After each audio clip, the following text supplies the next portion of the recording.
បាទសួស្តីបងប្អូនជាទីស្រឡាញ់ទាំងអស់គ្នាខ្ញុំបកករណាខ្ញុំបាទសូមខត់ថ្វាយបង្គំប្រគុណម្ចាស់គ្រប់ព្រះអង្គតាមឋានានុក្រមនិងសូមគោរពលោកយាយតាបងប្អូនពុទ្ធបរិស័ទទាំងអស់ទោះនៅទីជិតឆ្ងាយក្តីដោយសេចក្តីគោរពនិងការរាប់អានបាទថ្ងៃនេះដែរខ្ញុំសូមលើកយកនៅឆ្នាំទាំង12ដែលមានរិស័យខ្ពស់មធ្យមនិងទាបដែលយើងហៅថារិស័យខ្ពស់រិស័យកណ្ដាលឬក៏រិស័យស្រកចុះ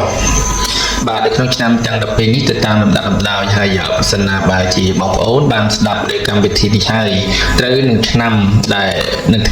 បងប្អូនកើតហើយនឹងថ្ងៃនេះដែរក៏គួរក៏បីដើម្បីជៀសវាងឬក៏ធ្វើនៅមង្គលការងារផ្សេងៗទៅតាមអ្វីដែលខ្ញុំបានប្រាប់បាទព្រោះនេះជាក្បួនតម្រាពីបុរាណដែលបានចាញ់ទុកមកសម្រាប់ឲ្យកូនចៅប្រកបនៅជ័យមង្គលលាភសិរីសួស្តីធ្វើការងារអ្វីៗបានប្រកបទៅតាមសេចក្តីប្រាថ្នាសូមអញ្ជើញស្ដាប់ដូចតទៅបាទសម្រាប់បងប្អូនដែលកើតឆ្នាំជូតនៅថ្ងៃស្អែកនេះគឺរិស័យខ្ពស់តែម្ដងបាទលេខសំណាងរបស់បងប្អូនគឺ925ហើយពណ៌សំណាងរបស់បងប្អូនគឺពណ៌សបាទសម្រាប់អ្នកដែលកើតឆ្នាំជូតនៅថ្ងៃស្អែកមានលៀបមានជ័យសិរីសួស្តីជ័យមង្គលច្រើនបាទកើតឡើងសម្រាប់ថ្ងៃស្អែកអញ្ចឹងសូមបងប្អូនទាំងអស់គ្នា comment លេខ925ហើយសម្លៀកបំពាក់ដែលយើងស្លៀកពាក់យកនៅហេងនៅថ្ងៃស្អែកហ្នឹងគឺពណ៌សបាទសូមកុំភ្លេចតាមដានឆ្នាំទាំងអស់គ្នាបាទឆ្នាំជូតសម្រាប់បងប្អូនដែលកើតឆ្នាំជូតធាតុទឹកពងទេវតាប្រុសរិស័យថ្ងៃនេះខ្ពស់តែម្ដងការរស់នៅប្រចាំថ្ងៃនៅក្នុងថ្ងៃនេះបាទមិនថាថ្ងៃណាទេតែយើងនិយាយថ្ងៃនេះគឺមានភាពសប្បាយរីករាយហើយម្យ៉ាងទៀតមានក្រុមមនុស្សចាំជួយយកអាសានិងជួយជ្រោមជ្រែងចំណិចក្រៅពីនេះបើលោកអ្នកធ្លាប់មានបញ្ហារឿងរ៉ាវពីមុនមកចម្រូងចម្រាសគ្នាយ៉ាងណានៅក្នុងថ្ងៃនេះគឺត្រូវដោះស្រាយបានដោយស្ងប់ស្ងាត់ទៅវិញចំណែកការងារផ្ដល់ផលល្អសម្រាប់ការងារតូចធំហើយក្រៅពីនេះក៏ផ្ដល់ផលទំនាក់ទំនងឬក៏ជាឱកាសមួយសម្រាប់លោកអ្នកចរចាកុងត្រាឬធ្វើអ្វីមួយខាងអចលនទ្រព្យឬក៏និយាយស្ដីទៅការត្រូវការទិញអ្វីពីគេអញ្ចឹងគឺយើងអាចទៅនិយាយបានក្នុងថ្ងៃហ្នឹងការចំនួនជួញដូរសម្រាប់អ្នកប្រកបរបររកស៊ីជួញដូរការទិញចូលលក់ចេញគឺមានភាពរស់រវើកហើយបានផលមកវិញច្រើន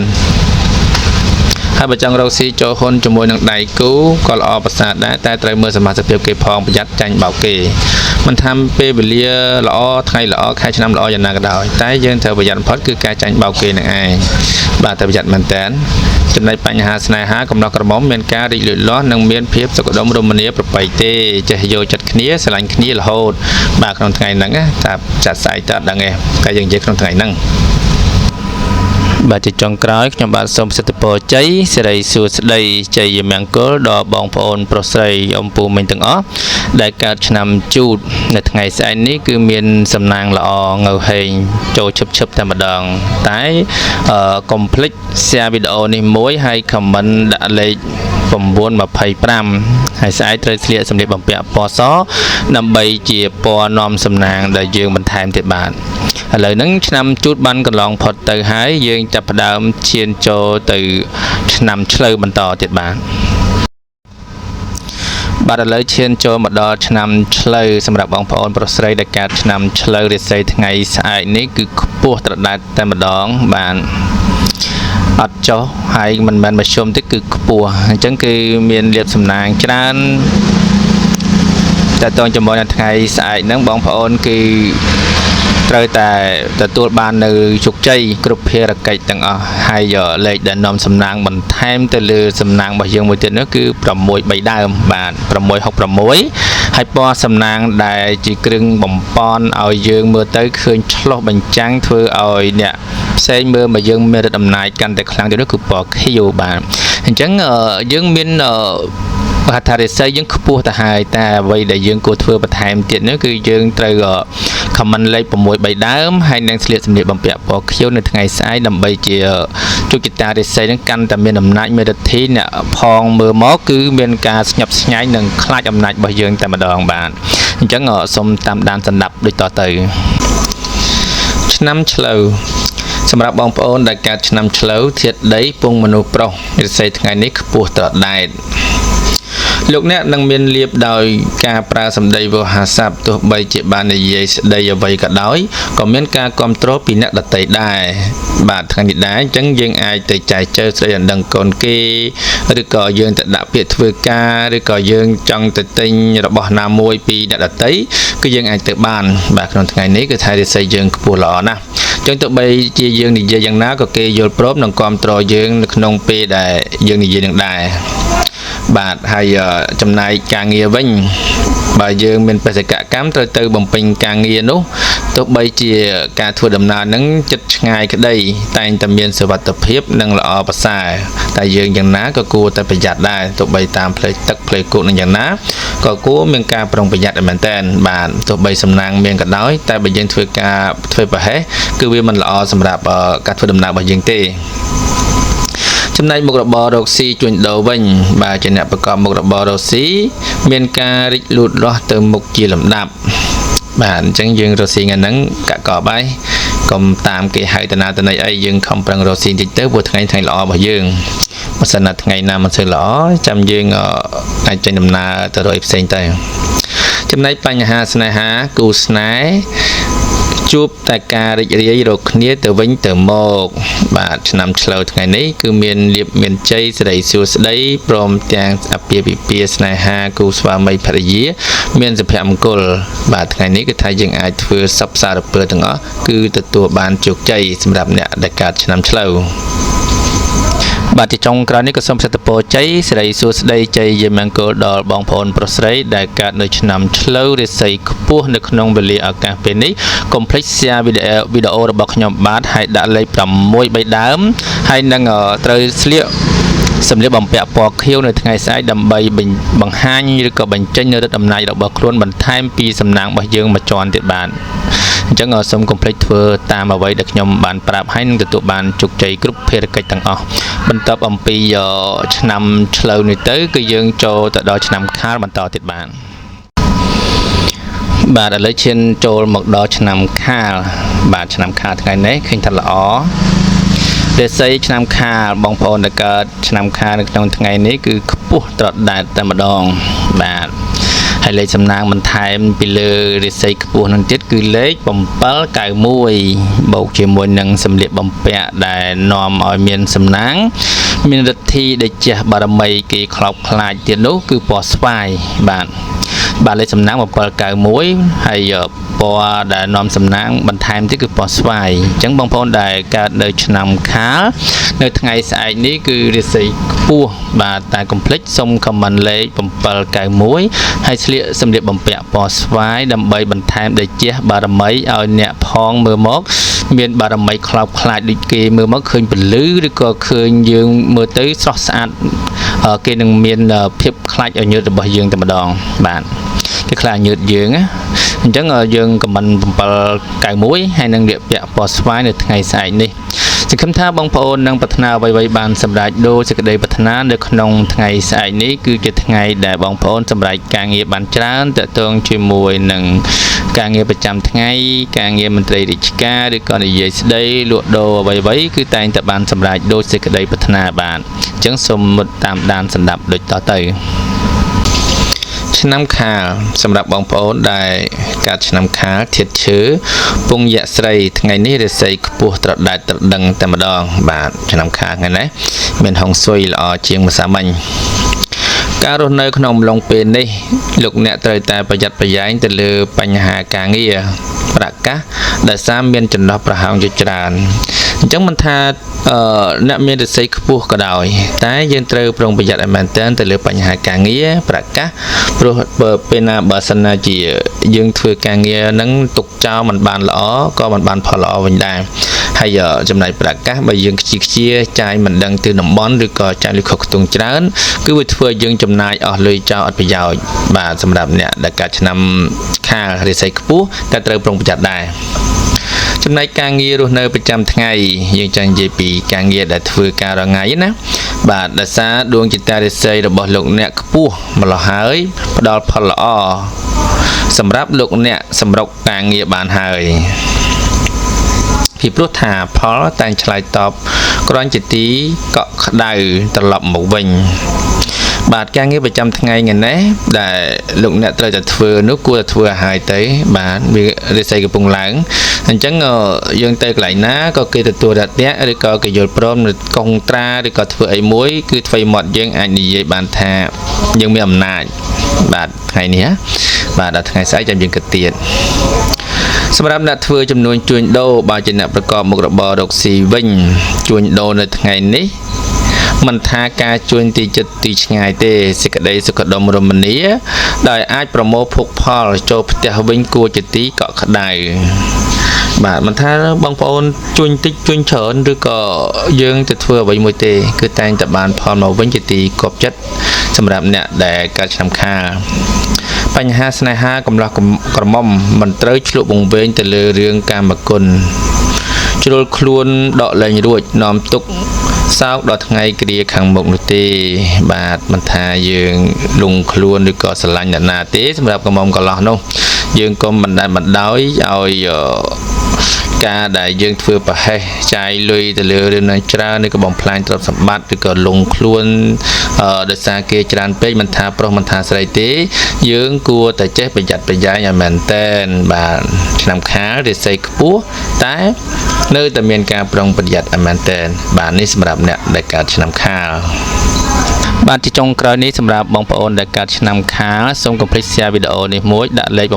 791ហើយនឹងពណ៌ស្វាយគឺជាពណ៌ដែលយើងស្លៀកពាក់ទៅធ្វើការឬក៏ទៅនិយាយសេចក្ដីអ្វីនៅថ្ងៃស្អែកហ្នឹងគឺជាពណ៌នាំហុងស៊ុយពណ៌នាំសំណាងមានឫទ្ធិដេជះឈ្នះអស់មានសត្រូវអ្នកផងមើលមកខ្លោបខ្លាចអំណាចបារមីរបស់យើងបាទអញ្ចឹងបញ្ចប់នៅឆ្នាំខាលនៅក្នុងថ្ងៃនេះ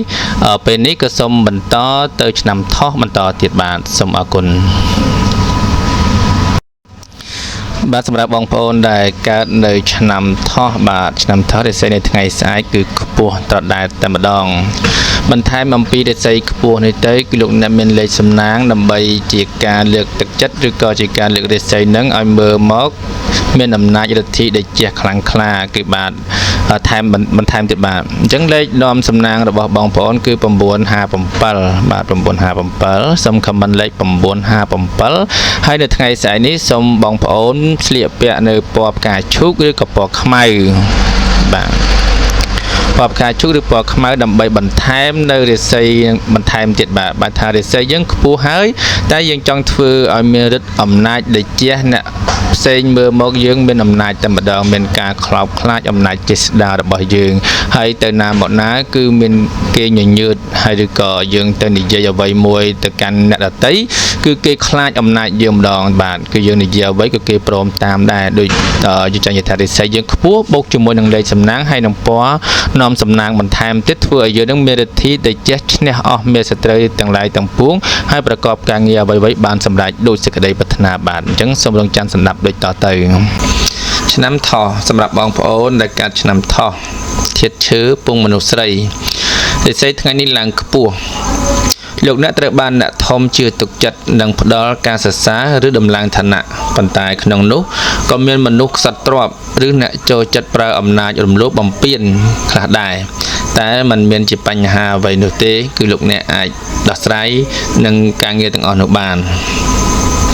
បើជាអ្នកប្រកបមុខរបររកស៊ីវិញប្រាក់ចំណេញបានមកសមប្រកបទៅនឹងដើមទុនដែលបានដាក់ចេញបាទអញ្ចឹងយើងគួរតែធ្វើទៅថ្ងៃហ្នឹងមិនថាយើងចំណាយតិចបានច្រើនចំណាយច្រើនទៅបានច្រើនទៀតដែលយើងដាក់ទុននៅថ្ងៃនេះណាបាទបញ្ហាស្នេហាគូស្នេហ៍ស្រស់ស្រួលនិងចេះយល់ចិត្តគ្នាល្អណាស់มันមានអ្វីជាធំដុំទេការស្រឡាញ់គ្នាស្អិតរមួតចេះយល់ចិត្តគ្នាมันមានខ្វែងគំនិតគ្នាអ្វីនោះទេសម្រាប់អ្នកដែលកើតឆ្នាំថោះបាទជាចុងក្រោយនេះក៏សូមប្រសិទ្ធពរជ័យសិរីសួស្តីជ័យយមង្គលដល់បងប្អូនដែលកើតឆ្នាំថោះនៅថ្ងៃស្អែកនេះសូមប្រកបការងារអ្វីៗបានសម្រេចដោយសេចក្តីប្រាថ្នាកុំភ្លេច share វីដេអូនេះមួយដាក់លេខ957ហើយនឹងមុននឹងចេញដំណើរពីផ្ទះទៅនិយាយកិច្ចការអ្វីកុំភ្លេចស្លៀកពាក់ពណ៌ផ្កាឈូកឬក៏ពណ៌ខ្មៅបាទបន្ទាប់អំពីឆ្នាំថោះនេះទៅយើងក៏ចាប់ផ្ដើមបន្តទៅឆ្នាំរោងបាទឆ្នាំរោងបន្តទៀតបាទសម្រាប់បងប្អូនដែលកើតឆ្នាំរូងនៅថ្ងៃស្អែកនេះគឺរាសីមិនឡើងហើយក៏មិនចុះដែរបាទគឺរាសីមធ្យម បាទសម្រាប់បងប្អូនដែលកើតឆ្នាំរោងនៅថ្ងៃស្អែករាសីមធ្យមនេះគឺតែងតែប្រកបការងារអ្វីៗបានរលូនដូចសពមួយដងអញ្ចឹងតែអ្វីដែលពិសេសនោះគឺបងប្អូនត្រូវតែ comment លេខ374 734បាទសំទោសបាទ734ហើយសម្លៀកបំពាក់ពណ៌មាសបាទនៅថ្ងៃស្អែកហ្នឹងបាទ comment លេខ734គឺជាលេខនាំសំណាងហើយយើងស្លៀកពាក់ពណ៌មាសគឺជាពណ៌ដែលនាំងើហេងបាទមានន័យថារាសីមធ្យមអាចធ្វើឲ្យរាសីយើងទៅជាល្អបាទវាល្អវាហួសពីមធ្យមទៅគឺល្អហើយបាទអញ្ចឹងកុំភ្លេច comment លេខ734និងស្លៀកសម្លៀកបំពាក់ពណ៌មាសមុននឹងចេញដំណើរទៅទីឆ្ងាយឬក៏ទៅចរចារឿងកិច្ចការអ្វីមួយ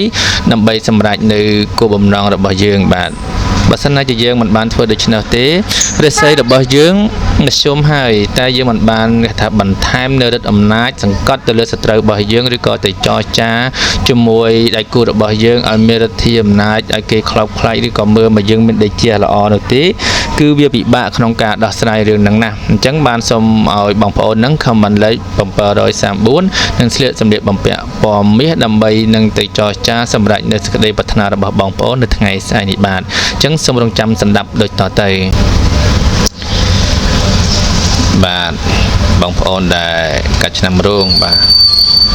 នេះនៅក្នុងថ្ងៃនេះដែរឆ្នាំរោងធាតុមាសពងទេវតាប្រុសរិស័យថ្ងៃនេះល្អមធ្យមការរស់នៅប្រចាំថ្ងៃសម្រាប់ថ្ងៃនេះបាទនៅក្នុងសប្តាហ៍នេះសម្រាប់បរិះកាត់ឆ្នាំរោងចាប់ផ្ដើមទទួលរងប៉ះពាល់ខ្លាំងមិនថាជាកិច្ចការងារឬសំបីតែសម្ពាធប្រកាសជាដើមក្រៅពីនេះសុខភាពនិងសេចក្តីស្នេហាក៏លេចចេញជាបញ្ហាមិនល្អដូចគ្នាបាទអញ្ចឹងនៅកាត់ឆ្នាំរោងនៅក្នុងថ្ងៃនេះដែរគឺមិនសូវល្អទេបាទអញ្ចឹងគួរតែមានការប្រុងប្រយ័ត្នមែនទែនទាំងបញ្ហាសុខភាព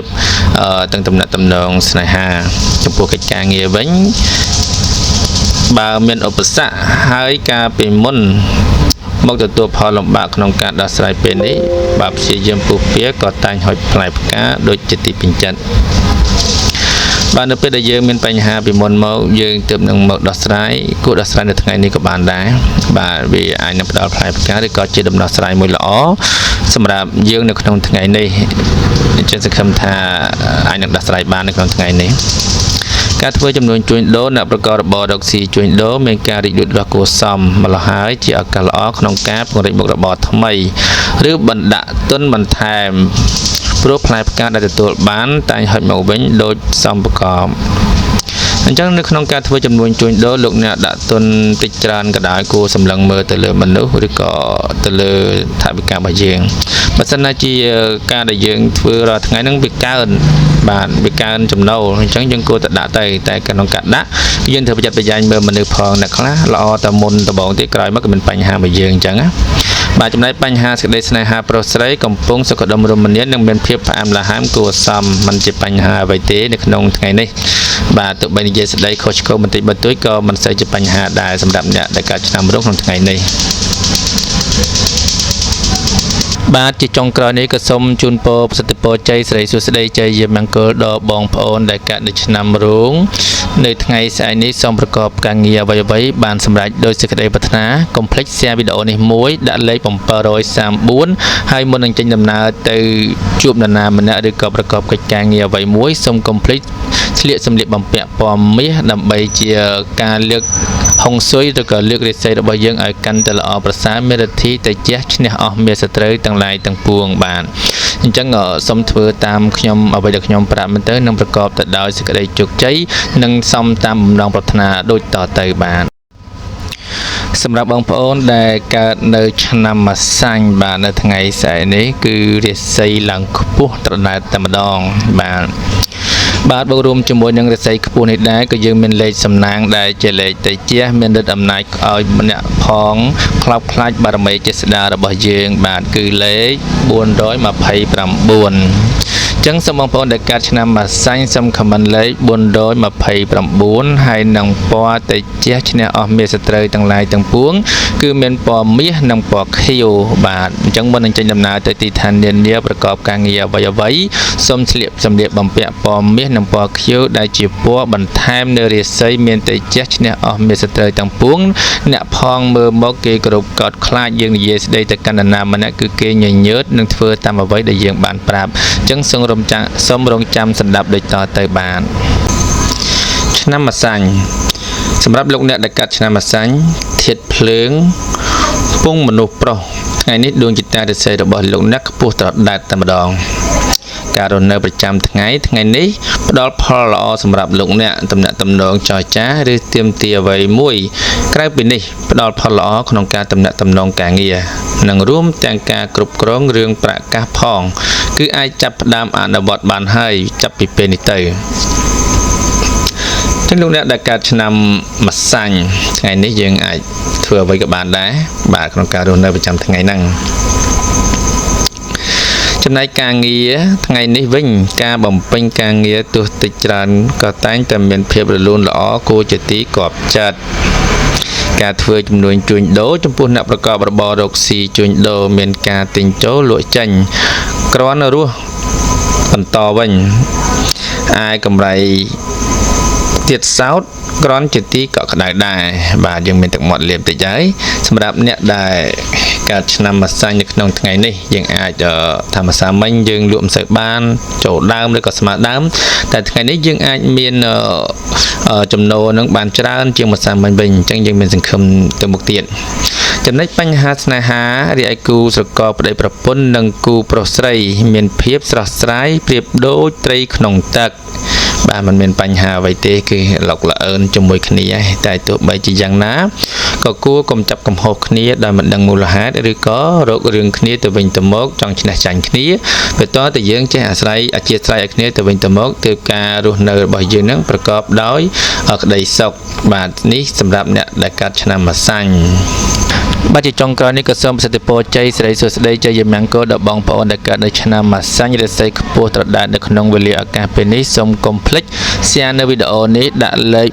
429ហើយមុននឹងចេញដំណើរទៅទីឋាននានានៅព្រឹកថ្ងៃស្អែកនេះសូមស្លៀកសម្លៀកបំពាក់ពណ៌មាសនិងពណ៌ឬក៏ពណ៌ខៀវដើម្បីបង្ហាញពីរិទ្ធីតេជះឈ្នះអស់មាសត្រូវទាំងឡាយទាំងពួង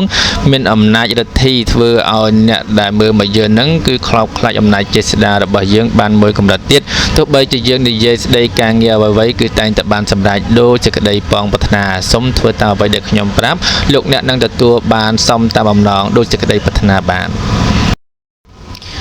សម្រាប់បងប្អូនដែលកើតនៅឆ្នាំមមីរាសីនៅថ្ងៃស្អែកនេះគឺរាសីមធ្យមបាទមិនឡើងហើយក៏មិនចុះ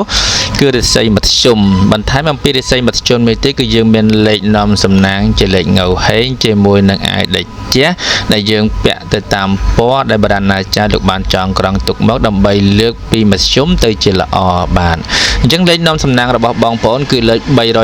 369បាទលេខ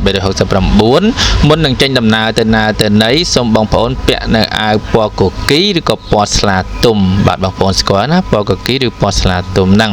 បើថាអត់ស្គាល់ពណ៌ស្លាទុំវាមិនទៅមើលផ្លែស្លាដែលទុំហ្នឹងទៅបាទអញ្ចឹងសូមបងប្អូនខមមិនលេខ369គឺជាលេខនាំសំណាងលេខហុងស៊ុយលេខបន្ថែមនៅ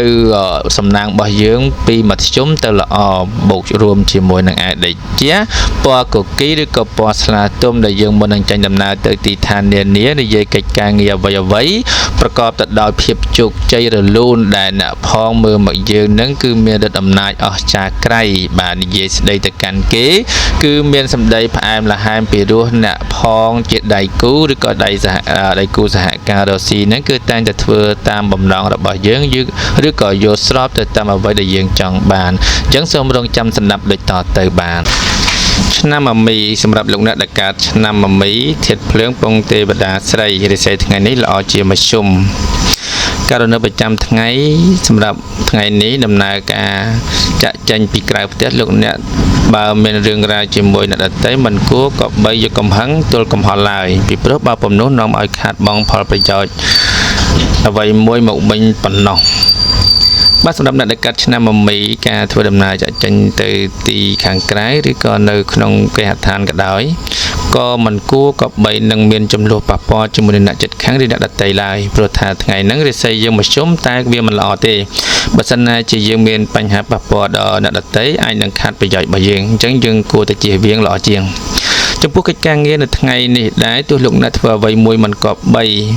មានការលុបដុននោះទេបើពុំដូច្នោះប្រកាសជាជួបផលលំបាកអ្វីមួយយ៉ាងជាក់លាក់ពំខានអញ្ចឹងយើងកុំលុបដុនខ្លាំងពេកធ្វើអ្វីមួយទៅតាមលំអានធម្មតាទៅតាមមានតាមបានដូចយើងធ្វើរាល់ថ្ងៃអញ្ចឹងណាតែក៏មានភាពលុបដុនឬក៏កេងប្រវ័ញ្ចរបស់អ្នកដទៃការធ្វើចំនួនជួញដូរចំពោះអ្នកប្រកបរបររកស៊ីជួញដូរមានការទិញចូលលក់ចេញគ្រាន់បើបន្តិចវិញហើយទៀតសោតក៏តែងតែការងារដែលយើងបានធ្វើក្នុងថ្ងៃនេះបានហុចផលកម្រៃជាងរាល់ដងបញ្ហាស្នេហាគូស្នេហ៍កំឡោះក្រមុំចូលប្រយ័ត្នកាត់មានការរង្គោះរង្គើព្រោះតែអ្នកទី3ចូលមកលុកឡំបាទចឹងយើងប្រយ័ត្នបន្តិចមកគេយកបាត់ណារឿងប្រពន្ធរឿងស្រីស្នេហ៍របស់យើងហ្នឹងយើងប្រយ័ត្នប្រយែងទៅការពារឬក៏មើលថែតិចទៅណាចំពោះអ្នកដែលកាត់ឆ្នាំមមីបាទជាចុងក្រោយនេះក៏សូមប្រសិទ្ធពរជ័យសិរីសួស្តីជ័យយាមង្គលដល់បងប្អូនប្រុសស្រីដែលកើតនៅឆ្នាំមមីថ្ងៃស្អែករាសីមធ្យមនេះសូមកុំភ្លេច share នៅវីដេអូនេះមួយដាក់លេខ369ហើយមុននឹងចេញដំណើរទៅទីឋាននានានៅព្រឹកថ្ងៃស្អែកនេះសូមស្លៀកពាក់នៅពណ៌កូគីឬក៏ពណ៌ស្លាទុំដើម្បីជាអាវតេជះលើករាសីរបស់យើងពីមធ្យមទៅជាល្អដើម្បីឲ្យអ្នកផងឬក៏ភាគីដៃគូនឹងមើលមកយើងមានរទ្ធីអំណាចខ្លាំងក្រៃបាទហើយនិយាយស្ដីទៅកាន់អ្នកណាអ្នកនោះគោរពធ្វើតាមគឺយល់ស្របនៅអ្វីដែលយើងចង់បានបាទសូមធ្វើតាមអ្វីដែលខ្ញុំបានប្រាប់នេះកុំភ្លេច share វីដេអូនេះដាក់លេខ369លោកអ្នកនឹងបានសម្រេចដោយសេចក្តីប្រាថ្នាបានបាទសម្រាប់បងប្អូនដែលកើតនៅឆ្នាំមមែរាសីថ្ងៃស្អែកនេះគឺខ្ពស់ត្រដែតតែម្ដងបាទប្រកបការងារអ្វីតែងតែបានសម្រេចដោយសេចក្តីប្រាថ្នាហើយលេខដែលនាំសំណាងបន្ថែមពីរាសីបន្តទៅទៀតនោះគឺលេខ264ហើយនឹងអាវតេជះឈ្នះអស់មាសត្រូវបន្ថែមពីរាសីខ្ពស់បន្ថែមទៀតពីលើទៀតនោះគឺពណ៌សឬក៏ពណ៌ទឹកប៊ិចបាទចឹងសម្រាប់បងប្អូនដែលកើតនៅឆ្នាំមមែរាសីខ្ពស់នៅថ្ងៃស្អែកនេះសូមខមមិនលេខ264ដែលជាលេខបន្ថែមនៅលើរាសីនឹងធ្វើឲ្យលោកអ្នកមានសំណាងកាន់តែល្អបូករួមជាមួយនឹងការចាញ់ដំណើរទៅទីជិតទីឆ្ងាយចរចាកុងត្រាឬក៏ទីចូលលក់ចាញ់នឹងយ៉ាងណាសូមពាក់អាវពណ៌សឬក៏ពណ៌ទឹកប៊ិចដែលជាអាវតេជះឈ្នះអស់នៅមាសត្រូវទាំងឡាយទាំងពួងបន្ថែមទៀតធ្វើឲ្យដៃគូឬក៏ភាគីម្ខាងទៀតមានការមើលមកយើងនឹងគឺមានឫទ្ធិអំណាចភ្លឺចិញ្ចែកចិញ្ចាំងធ្វើឲ្យគេនឹងយល់ស្របឬក៏យល់ព្រមទៅតាមកុងត្រាឬក៏សំណើរបស់យើងដោយមិនញញើតឬក៏យល់ព្រមដោយមិនទើសទាល់អ្វីឡើយបាទអញ្ចឹងបងប្អូនដែលកើតនៅឆ្នាំមមែនៅថ្ងៃស្អែកនេះសូមខមមិនលេខ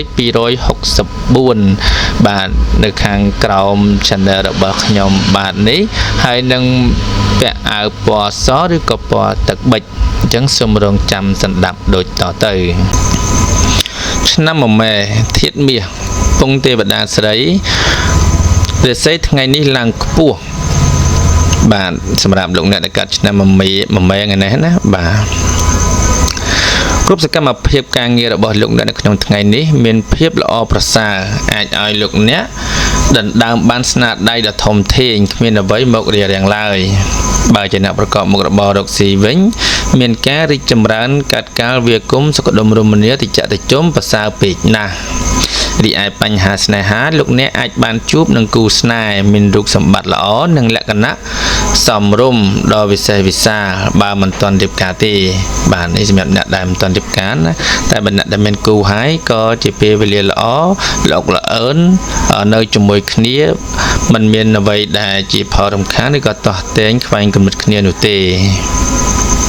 បាទជាចុងក្រោយនេះក៏សូមប្រសិទ្ធពរជ័យសិរីសួស្តីជ័យយាមង្គលដល់បងប្អូនប្រុសស្រីដែលកើតនៅឆ្នាំមមែនៅថ្ងៃស្អែករាសីខ្ពស់ត្រដែតនេះសូមកុំភ្លេច share នៅវីដេអូនេះដាក់លេខ264និងមុនចេញធ្វើដំណើរទៅទីឋាននានាសូមពាក់អាវពណ៌សឬក៏ពណ៌ទឹកប៊ិចដែលជាអាវពណ៌ត្រជាក់ឈ្នះអស់នូវមាសត្រូវទាំងឡាយទាំងពួងសូមឲ្យបងប្អូនប្រកបទៅដោយសេចក្តីសុខសេចក្តីចម្រើនប្រាថ្នាអ្វីៗបានសម្រេចដោយសេចក្តីប្រាថ្នាបាទសម្រាប់បងប្អូនដែលកើតនៅឆ្នាំវោករាសីនៅថ្ងៃស្អែកនេះគឺមិនឡើងហើយក៏មិនចុះដែរបាទតែមិនជាអ្វីទេការងារសប្តាហ៍ថ្ងៃប្រកបទៅដោយរលូនបាទនៅថ្ងៃស្អែកហ្នឹងគឺដូចជាធម្មតាអញ្ចឹងបងប្អូនកុំភ្លេច comment លេខសំណាងរបស់យើងគឺលេខ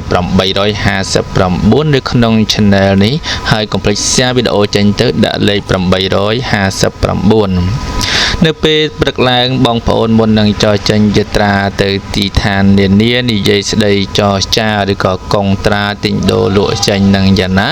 សូមកុំភ្លេចពាក់អាវពណ៌លឿងឬពណ៌លឿងក្រមៅបាទពណ៌លឿងរាងក្រមៅអត់ដឹងថាពណ៌របៀបម៉េចទេបងប្អូនអាចពិចារណាដោយខ្លួនឯងទៅនេះជា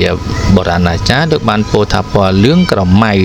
ឬក៏ពណ៌លឿងចាស់អីអញ្ចឹងណាបាទលឿងចាស់យើងតែមិនលឿងសុទ្ធទេអាចជាពណ៌ខ្លាញ់ក្តាមឬក៏ពណ៌យ៉ាងម៉េចយើងអត់ដឹងដែរលឿងក្រមៅហ្នឹង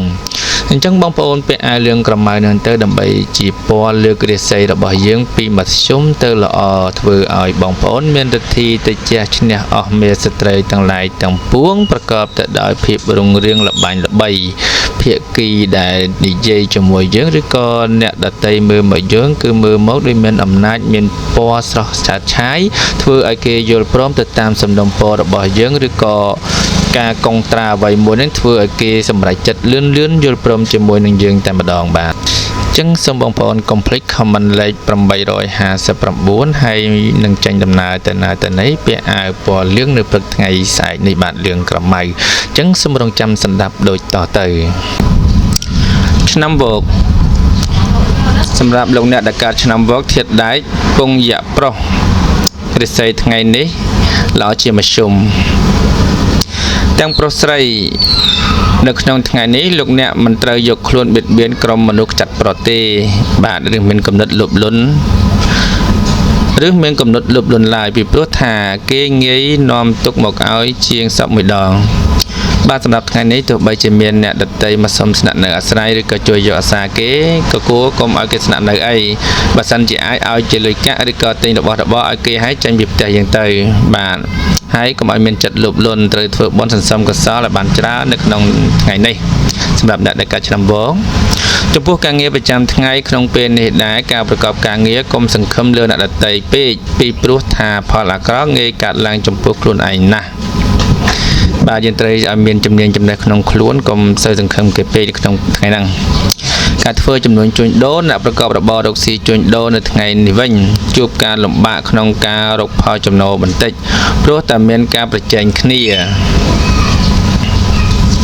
ហើយពិសេសប្រយ័ត្នមានចំនួនវិវាទណាមួយកាត់ឡើងត្រូវប្រឈមមុខនៅគ្រាខាងមុខបាទនៅពេលដែលយើងធ្វើអ្វីមួយក្នុងពេលហ្នឹងវាអាចនឹងមានបញ្ហាទាស់តែងប្រជែងខ្វែងគំនិតគ្នាឬក៏អ្នកដែលនៅជាមួយអ្នករកស៊ីជាមួយគ្នាហ្នឹងមានការប្រជែងចំណានឈ្នះនេះយើងអញ្ចឹងបើសិនជាមានរឿងហេតុនឹងកើតឡើងយើងត្រូវតមមកតាមកឬក៏អត់ធ្មត់បន្តិចទៅកុំឲ្យវាមានបញ្ហាកើតឡើងទៅថ្ងៃមុខទៀតអញ្ចឹងណាបាទបញ្ហាស្នេហាសម្ព័ន្ធស្នេហាកំឡោះក្រមុំមានការងារទាំងថ្នាក់និងក៏ជា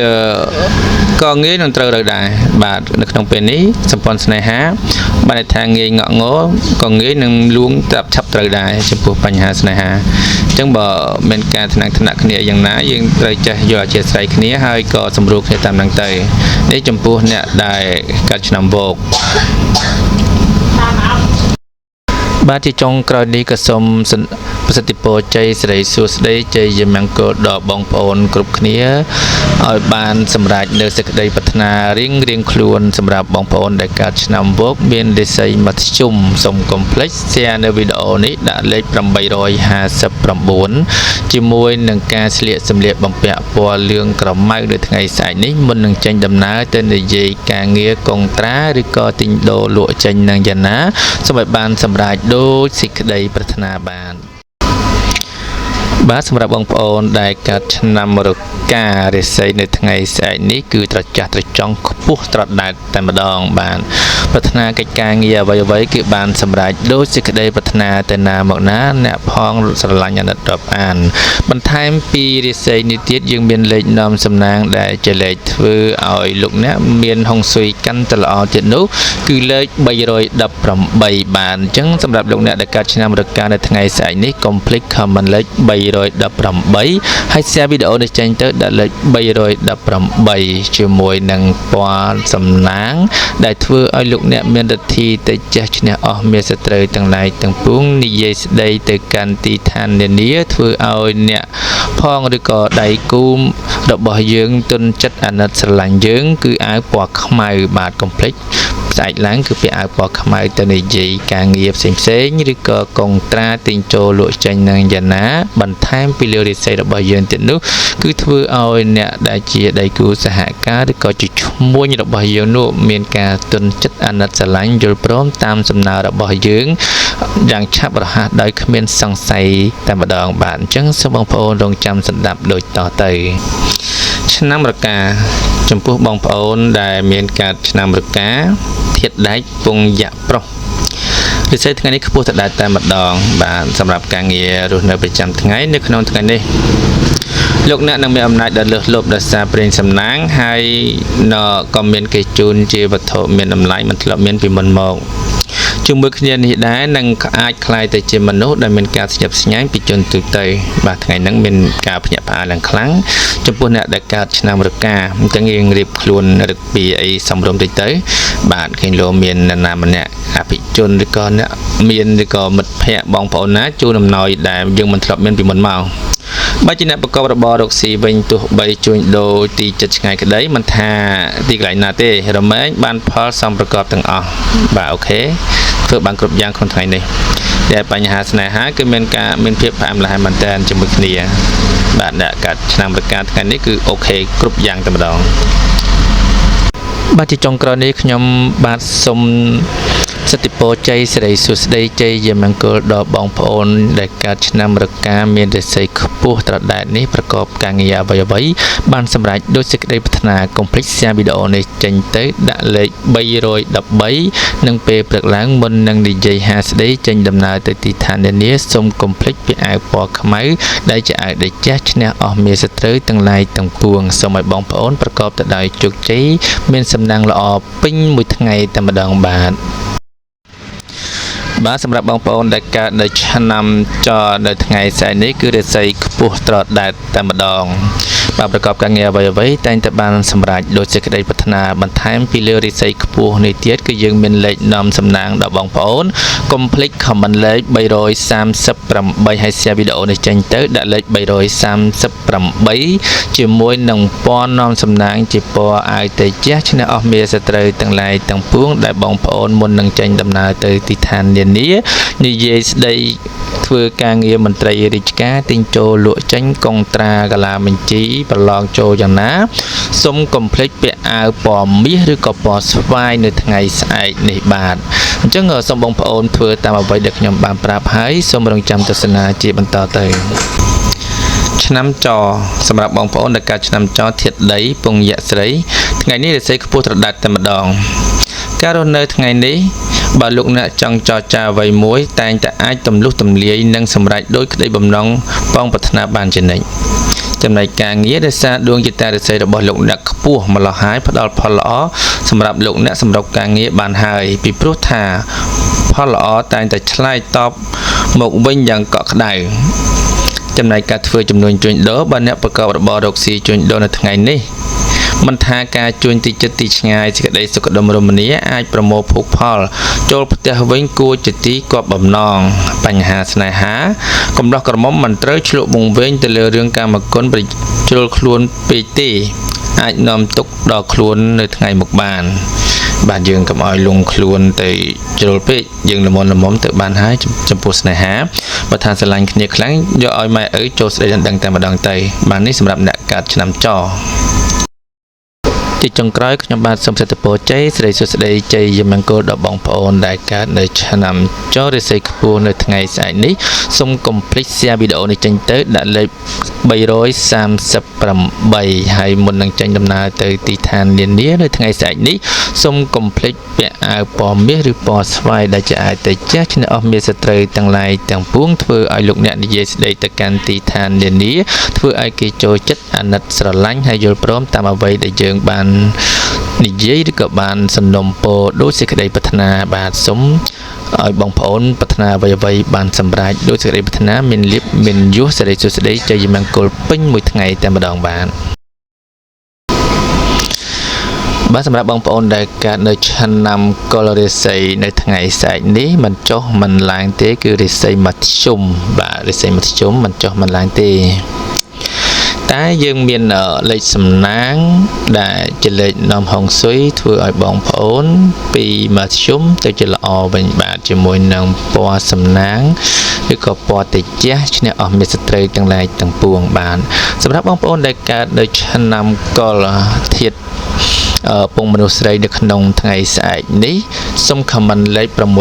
665ដែលជាលេខនាំសំណាងបាទហើយ share វីដេអូនេះចេញទៅដាក់លេខ665ជាមួយនឹងព្រឹកឡើងបាទថ្ងៃស្អែកឡើងលោកអ្នកមុននឹងរៀបចេញចរយាត្រាទៅណាមកណាកុំភ្លេចពាក់អាវពណ៌ទឹកប្រាក់បាទកុំភ្លេចពាក់អាវពណ៌ទឹកប្រាក់មុននឹងចរចេញយាត្រានិយាយស្ដីទៅកាន់មនុស្សជុំវិញខ្លួនជាមួយនឹងការលក់ដូរទិញចូលលក់ចេញឬក៏ប្រឡងមន្ត្រីរាជការ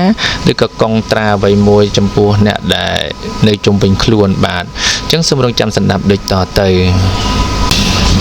ឆ្នាំកុលសម្រាប់លោកអ្នកដែលកើតឆ្នាំកុលធាតុទឹកពងមនុស្សស្រីរាសីថ្ងៃនេះល្អមធ្យម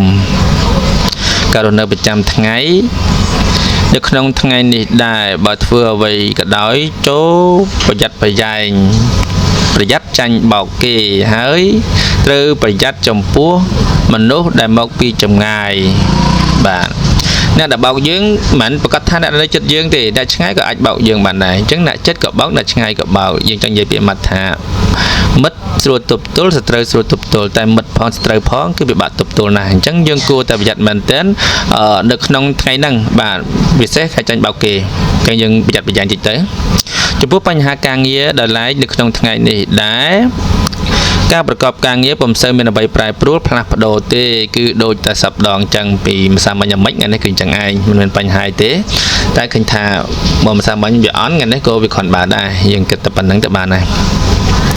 ការធ្វើចំនួនជួញដូរមានការប្រែប្រួលផ្លាស់ប្ដូរអត់ឈប់ឈរនេះទេត្រូវប្រយ័ត្នប្រយែងពាក្យសម្ដីបន្តិចទើបអាចជៀសផុតពីចំនួនណាមួយកាត់ឡើងជាមួយក្រុមមនុស្សនៅក្បែរខ្លួនឬសំបីតែមនុស្សមកពីចម្ងាយវាត្រឹមត្រូវហើយសម្រាប់អ្នកដែលជាការរកស៊ីវាសំខាន់ទៅលើសម្ដីគេថាអណ្ដាតជាអាចកន្លងបានសុកទុកផងក៏ព្រោះអណ្ដាតអញ្ចឹងបើសិនណាជាយើងធ្វើចំនួនជាមួយនឹងអតិថិជនឬក៏អ្នកមកពីចម្ងាយអីវាដាច់ម៉ូយហើយបាទឬក៏អាចនឹងមានទំនាស់ពាក្យសម្ដីជាមួយនឹងអ្នកលក់ដូចគ្នាក៏បានដែរអញ្ចឹងយើងគួរប្រយ័ត្នប្រយែងបន្តិចរឿងសម្ដីហ្នឹងបញ្ហាស្នេហាគូក្រងប្តីប្រពន្ធគូស្នេហ៍កំឡោះក្រមុំពោះម៉ាយមីម៉ាយក្តីនោះពុំសូវយករឿងចាស់មកកុំសូវយករឿងចាស់មកនិយាយច្រើនពេកវាកើតចំនួនវិវាទរស់នៅមិនល្អទេបាទវាមិនសុខសាន្តណាគេថាគោដីកុំដាស់រឿងចាស់កុំរំលឹកអញ្ចឹងរឿងណាដែលវាអត់ប្រយោជន៍កន្លងផុតទៅហើយគួរកុំរំលឹកវិញបាទយើងព្យាយាមរំលឹកនៅអតីតកាលដែលល្អអតីតកាលដែលមិនល្អយើងបោះបង់ចោលទៅបើមិនអញ្ចឹងទេលោកអ្នកនឹងផ្ដល់នៅផលវិបាកឬក៏ឆ្លោះទាស់ទែងគ្នាមើលមុខគ្នាមិនត្រង់ដោយសារតែយករឿងអត់ប្រយោជន៍ហ្នឹងយកមកនិយាយដដែលធ្វើឲ្យមានបញ្ហាទាំងអស់គ្នាអញ្ចឹងបាទអញ្ចឹងគួរតែប្រយ័ត្នប្រយែងពាក្យសម្ដីកាយវិការឬក៏រឿងចាស់អីហ្នឹងកុំយកមករំលឹកឲ្យសោះនេះសម្រាប់អ្នកដែលកើតឆ្នាំកុល បាទសម្រាប់ជាចុងក្រោយនេះសម្រាប់បងប្អូនដែលកើតនៅឆ្នាំកុរនេះខ្ញុំបាទសូមសិទ្ធិពរជ័យសិរីសួស្តីជ័យមង្គលដល់បងប្អូនគ្រប់គ្នាឲ្យប្រកបទៅនឹងសេចក្តីសុខសេចក្តីចម្រើនប្រាថ្នាអ្វីៗបានសម្រេចដូចសេចក្តីប្រាថ្នាកុំភ្លេច share វីដេអូនេះចេញទៅដាក់លេខ665ហើយនឹងព្រលឹមឡើងមុននឹងចេញដំណើរទៅទីឋាននានាកុំភ្លេចពាក់អាវទឹកប្រាក់ដើម្បីជាអាវជាពរលើកសិរីសួស្តីជ័យមង្គលដល់បងប្អូនគ្រប់គ្នាសូមឲ្យបងប្អូនប្រកបការងារអ្វីៗបានសម្រេចដូចសេចក្តីប្រាថ្នាបាទគុណច្រើនសម្រាប់ការតាមដានទស្សនានៅវីដេអូនេះបាទសម្រាប់ឆ្នាំទាំង12ដែលខ្ញុំបានរៀបរាប់នៅខាងលើនេះគឺជាក្បួនបុរាណដែលគាត់បានចារទុកមកសម្រាប់ឲ្យកូនចៅជំនាន់ក្រោយអនុវត្តនិងធ្វើតាមអញ្ចឹងបើសិនណាជាបងប្អូនពុកម៉ែបងប្អូនទាំងអស់ដែលបានស្ដាប់ហើយមានឆ្នាំនៅក្នុងនោះដែរអញ្ចឹងគួរតែមានការប្រុងប្រយ័ត្នកុំឲ្យមានការខាតបង់ឬក៏រងទុក្ខវេទនាអញ្ចឹងយើងត្រូវប្រយ័ត្នទៅដើម្បីឲ្យមានជោគជតារាសីថ្ងៃល្អសម្រាប់ខ្លួនយើងផងដែរអញ្ចឹងសម្រាប់ក្នុងវេលាឱកាសពេលដែរខ្ញុំសូមជូនពរសិរីសួស្តីជ័យមង្គលចូលមានគ្រប់ក្រុមគ្រួសារលៀបហូរចូលលៀបជោគជ័យសិរីសួស្តីកែឈ្មោះលបាញ់ល្បីចូលដល់គ្រប់ក្រុមគ្រួសារទាំងអស់គ្នាសូមជម្រាបលា